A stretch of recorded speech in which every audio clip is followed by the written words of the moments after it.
Hey folks, we're going to be covering higher derivatives in this session. Shouldn't be a long one. So before we get started with higher derivatives, I'm just going to show you guys some differentiation notation. The ones that you've always been used to is y dash. You're used to f dash of x. You're also used to dy dx.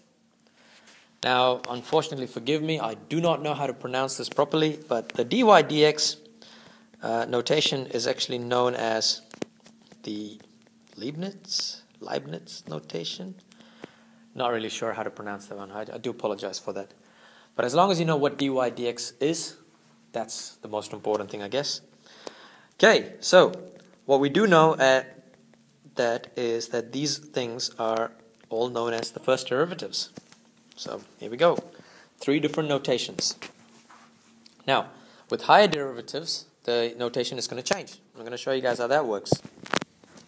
Okay, so with higher derivatives, well, we already know what the first derivative is. It's y dash, f dash of x, and dy dx.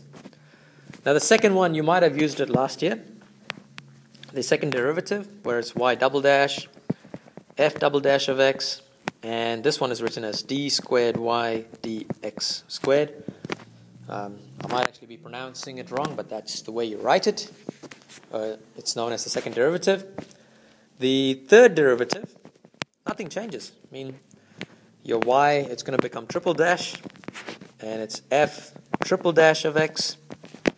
And in the Leibniz notation, it's going to be d3y and dx3. So this is basic idea of the notations. Now if you have the nth derivative, for example, you go 4th, 5th, 6th, and you just keep on going, and you end up with the nth derivative. Unfortunately, I don't know what n is at the moment. So the number of dashes that's going to go up there, it really depends on what n is. And that's going to be the same thing with f. I don't know how many dashes are going to go. It all depends on the number of n's. So whatever n is, that's the number of dashes that's going to go there. And this is x. But what I do know that is I've got to use this word again. Leibniz notation or Leibniz notation. It's going to be d n y dx n. All right. That's just some of the ideas behind the notations. But let's actually look at problems now. What happens as you derive functions? So here's an example, guys. For the function f of x equals 6x to the power of 7, I want to find out the third derivative and f double dash of 2. Now if you think of higher derivatives, the easiest way to think of it is you differentiate it once, you differentiate it again, and you just keep going it until the one you're looking for. So for the third derivative, I've got to differentiate the function 3 times. So I got f of x is equal to 6x to the power of 7, which means f dash of x is basically 42x to the power of 6. Now f double dash of x would equal 42 times 6. We've got 252x to the power of 5. Which means for the third derivative, I've got to differentiate this one more time because I need those 3 dashes. So with the third derivative, I'm going to be looking at 1260 x to the power of 4.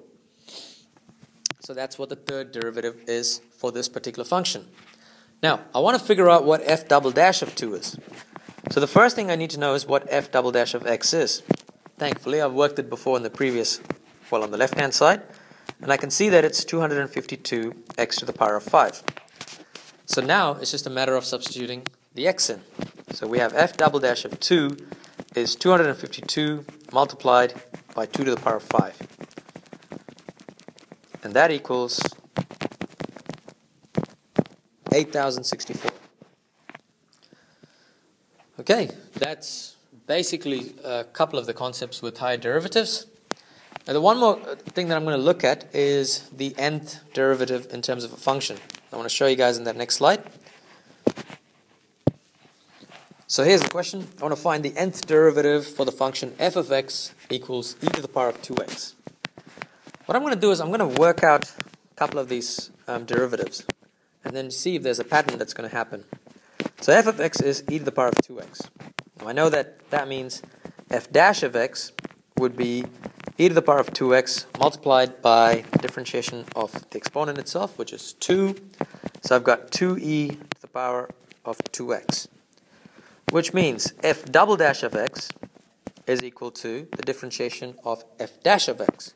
So I'm going to get 2e 2x multiplied by the differentiation of the exponent again.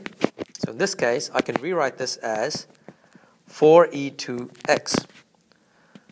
But I also know 4 is the same thing as saying 2 squared e to the power of 2x. Because I know that no matter how many times I differentiate this, I'm always going to multiply by 2, because the differentiation of 2x is always going to be 2. And I'll show you guys in the next one. F triple dash x.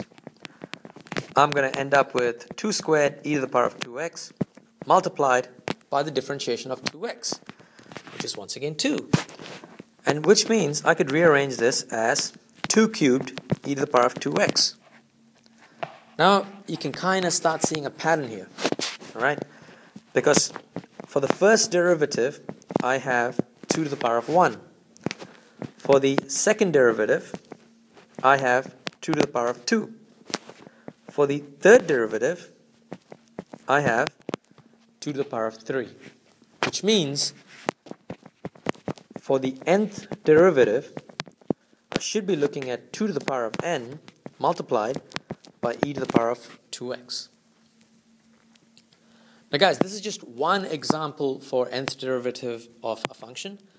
With ln of x, with sine of x, cosine of x, things, I mean, they change. So, all right, it's different for each one of those functions. But anyway, this is just an idea behind how to calculate the nth derivative.